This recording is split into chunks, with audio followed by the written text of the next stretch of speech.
75 సంవత్సరాలు మన రాజ్యాంగాన్ని పూర్తి చేసుకున్న సందర్భంగా ఏఐసిసి అధ్యక్షుడు మల్లికార్జున్ ఖర్గే గారు లోక్సభ స్పీకర్ ఓం బిర్లా గారికి ఒక లెటర్ రాసి భారతదేశంలో 75 సంవత్సరాల రాజ్యాంగం పూర్తయిన సందర్భంగా పార్లమెంట్లో ఒక చర్చ జరగాలని రిక్వెస్ట్ లెటర్ పెట్టడం జరిగింది. ఆ రిక్వెస్ట్ లెటర్ని యాక్సెప్ట్ చేసిన లోక్సభ స్పీకర్ ఓం బిర్లా గారు లోక్సభలో అదేవిధంగా రాజ్యసభలో కూడా రాజ్యాంగం పైన చర్చ మొదలు పెట్టడం జరిగింది. ఈ యొక్క చర్చ లోక్సభలో జరిగినప్పుడు లోక్సభలో ఉన్న బీజేపీ నాయకులు మాట్లాడిన ప్రతిసారి కూడా ఏదో రకంగా కాంగ్రెస్ పార్టీని కార్నర్ చేయడానికి ప్రయత్నం చేస్తుండే, అదేవిధంగా రాజకీయం చేయడానికి పూర్తి స్థాయిగా వాళ్ళు అందరూ కూడా బీజేపీ ఎంపీలు కూడా ప్రయత్నం చేసిన విషయం మనం అందరం చూశాము. మరి రాజ్యసభలో కేంద్ర హోంశాఖ మంత్రి అమిత్ షా గారు మాట్లాడుతున్నప్పుడు నేను కూడా అక్కడే హౌస్లో ఉండే ఆయన మాట్లాడిన తీరు చూసినట్లయితే వాళ్ళ ఒక ఐడియాలజీ అంటే వాళ్ళ మనసులో వాళ్ళ రక్తంలో ఉన్న ఏదైతే వ్యతిరేకం ఉందో కాన్స్టిట్యూషన్ వ్యతిరేకాన్ని కూడా ఆయన ఫిజికల్గా మాట్లాడుతున్నప్పుడు కనిపించిన విషయం కూడా ఒకసారి ఈ సందర్భంగా మీ అందరికీ కూడా తెలియజేస్తున్నాను. ఆయన బాడీ లాంగ్వేజ్, ఆయన వాడిన పదాలు, ఆయన చెప్పిన మాటలు ఎలా ఉన్నాయంటే వీళ్ళందరూ కూడా ఏ బాబాసాహెబ్ అంబేద్కర్ గారు మనకు రాజ్యాంగం ఇచ్చారో ఆయన పైన ఏదో రకంగా బురద జల్లడానికి ప్రయత్నం బీజేపీ నాయకులు చేసిన విషయాన్ని కూడా ఈ సందర్భంగా మీ అందరికీ తెలియజేస్తున్నాను. ఆయన మాట్లాడుతున్న విషయం ఒకటి ఏంటిదంటే ఆయన మాట్లాడుతూ బాబాసాహెబ్ గారిని క్రిటిసైజ్ చేయడం విషయం మనం అందరం కూడా న్యూస్లలో టీవీలలో చూసాం. ఆయన మాట్లాడుతూ అంబేద్కర్ గారు ఈరోజు ఒక ఫ్యాషన్ అయిపోయింది, అంబేద్కర్ గారి గురించి మాట్లాడితే అంబేద్కర్ గారి పేరు తీసుకుంటే రాజకీయ నాయకులకు ఒక ఫ్యాషన్ అయిపోయిందని చెప్పుకుంటూ అంబేద్కర్ అంబేద్కర్ అంబేద్కర్ అంబేద్కర్ అంబేద్కర్ అని చెప్పి ఇన్నిసార్లు మీరు నిజంగా కూడా ఏదైనా దేవుని పేరు తీసుకుంటే మీకు 7 తరాలు స్వర్గం జన్నత్ స్వర్గం మిల్తా అని కూడా అమిత్ షా గారు చెప్పారు. దీన్ని పట్టి ఆలోచించిన ఏంటంటే ఏ విధంగా వాళ్ళ ఒక మైండ్ సెట్, ఒకవైపు రాజ్యాంగం పైన చర్చ జరుగుతున్నప్పుడే రాజ్యాంగానికి మనకి ఇచ్చిన బాబాసాహెబ్ అంబేద్కర్ గారి గురించి ఏ విధంగా వాళ్ళు మాట్లాడుతారో మనం అందరం కూడా ఒకసారి గమనించాల్సిన అవసరం ఉంది. మేము అక్కడే హౌస్లో ఉండే మేము దాన్ని పూర్తి స్థాయిగా కూడా అప్పుడే ఇమీడియట్లీ కూడా నేను కానీ నా తోటి సోదరులు ఇమ్రాన్ ప్రతాప్ గారి ఎవరైతే రాజ్యసభలో ఉన్నారో మా రాజ్యసభ సభ్యులందరూ కూడా దాన్ని తీవ్రంగా కూడా ఖండించడం జరిగింది. దాన్ని ఖండించడమే కాకుండా మల్లికార్జున్ ఖర్గే గారు స్వయంగా హౌస్లో కూడా మాట్లాడి దాన్ని సీరియస్గా కూడా ఖండించిన విషయాన్ని కూడా ఒకసారి ఈ సందర్భంగా మీ అందరికీ కూడా తెలియజేస్తున్నాను. అంటే బీజేపీ యొక్క ఆలోచన విధానం ఎలా ఉందంటే ఏదో రకంగా భారతదేశంలో ఉన్న రాజ్యాంగాన్ని మార్చాలని ప్రయత్నం చేస్తున్నారు. ఏదో రకంగా రాజ్యాంగం మనకి ఇచ్చిన హక్కులు, ముఖ్యంగా బాబాసాహెబ్ అంబేద్కర్ ఒక ఆలోచన విధానం మనం చూసినట్లయితే రాజ్యాంగం అనేది కేవలం రాజ్యాంగం అలా ఉన్న ఒక మనకు వచ్చిన పవర్, రాజ్యాంగం ఇచ్చిన పవర్ ఏంటంటే భారతదేశంలో నివసిస్తున్న ప్రతి ఒక్కరికి కూడా రైట్ రావాలనే ఒక ఉద్దేశంతోనే ఆ రోజు బాబాసాహెబ్ గారు కాన్స్టిట్యూషన్ రాసిన విషయం చేస్తున్నారు.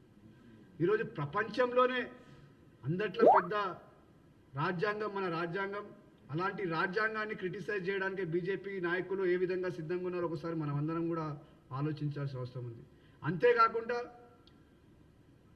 ఈరోజు రాజ్యాంగంలో ఎస్సీలు కావచ్చు, బీసీలు కావచ్చు, మైనారిటీ కావచ్చు, ముఖ్యంగా వెనుక తరగతి వాళ్ళకు న్యాయం జరగాలని ఈరోజు రాజ్యాంగంలో హక్కులను మేము కాంగ్రెస్ పార్టీ పోరాడుతూ వాళ్ళకి హక్కులు దొరుకుతలే, వాళ్ళ హక్కులు దొరకాలనే ఒక ఉద్దేశంతో ఈరోజు కాంగ్రెస్ పార్టీ మరీ మొత్తుకుతుంటే వాళ్ళ అహంకారం ఎలా ఉందంటే ఎట్టి పరిస్థితిలో కాంగ్రెస్ పార్టీ మాటలు మేము పట్టించుకోము.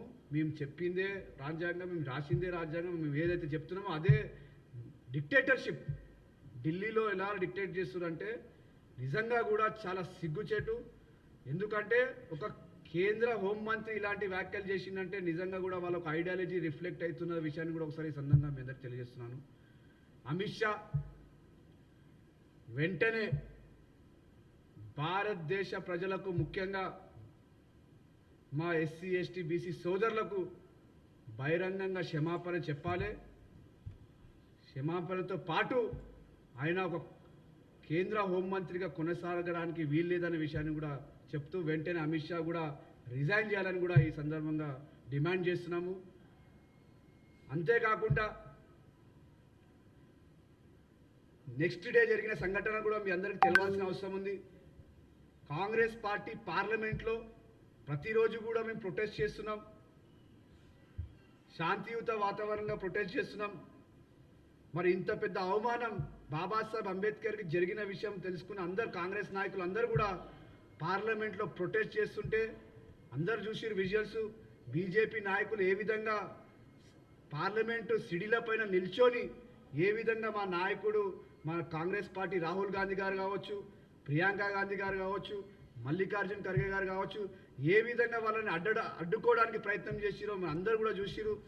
అంటే వాళ్ళ ఒక గుండాయిజాన్ని కూడా పార్లమెంట్ ప్రిమిసెస్లో ఈరోజు బీజేపీ చూపెడుతుందంటే ఈరోజు మన దేశం ఏ వైపు పోతుందో ఒకసారి మనం అందరం కూడా ఆలోచించాల్సిన అవసరం ఉంది. ఆడ రాహుల్ గాంధీ గారు పార్లమెంట్ లోపడుకోవడానికి వీళ్ళందరూ బ్లాక్ చేస్తే ఒక పార్లమెంట్ సభ్యుడిగా పొలైట్గా వాళ్ళ మధ్యలోకి వెళ్ళి లోపలికి వెళ్ళిన విషయం మేమందరం, నేను కూడా రాహుల్ గాంధీ గారు ఎంబడే ఉండే, ఆయన ఎంబడే నేను కూడా లోపలికి. అలాంటిది వాళ్ళు ఏ విధంగా డ్రామా క్రియేట్ చేసిరో మనం అందరం చూసినాం. కనీసం ఎవరిని టచ్ చేసింది లేదు రాహుల్ గాంధీ గారు, కనీసం ఎవరిని నూకింది లేదు రాహుల్ గాంధీ గారు. కానీ వాళ్ళు మొత్తం కూడా రాహుల్ గాంధీ గారు నూకిరని, రాహుల్ గాంధీ గారు మాకు పుష్ చేసిరని ఏ విధంగా రాహుల్ గాంధీ గారి పైన ఫేక్ కంప్లైంట్ పెట్టిరో ఒకసారి.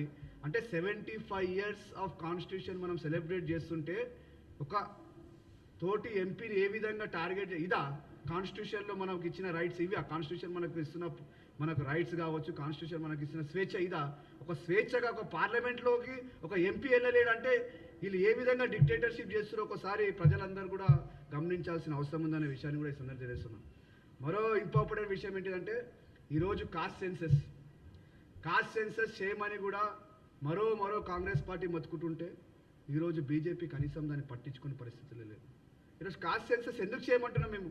కాస్ట్ సెన్సస్ కాస్ట్ విధంగా కాస్ట్తో సహా చేయాలని ఎందుకు డిమాండ్ చేస్తున్నామంటే భారతదేశంలో ఏ సామాజిక వర్గాలు ఉన్నారో, వాళ్ళు ఎంతమంది ఉన్నారు, వాళ్ళకు రాజకీయంగా రావాల్సిన లబ్ధి వాళ్ళకు రావాలి, వాళ్ళకు ఆర్థికంగా రావాల్సిన లబ్ధి వాళ్ళకు దొరకాలనే ఒక ఉద్దేశంతో ఈరోజు కాంగ్రెస్ పార్టీ మరీ బీజేపీకి డిమాండ్ చేస్తుంది. ఏమని?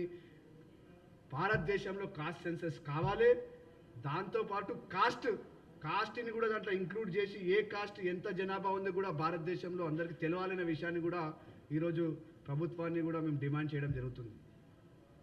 మరొక్కసారి మేము డిమాండ్ చేస్తున్నాం, అమిత్ షా భారతదేశంలో బహుజన బిడ్డలందరికీ కూడా బహిరంగ క్షమాపణ చెప్పాలి, దాంతోపాటు మంత్రి పదవి కూడా ఇమీడియట్లీ రాజీనామా చేయాలని కూడా మేము డిమాండ్ చేస్తున్నాం. ఇప్పుడు బెల్లయ్య గారు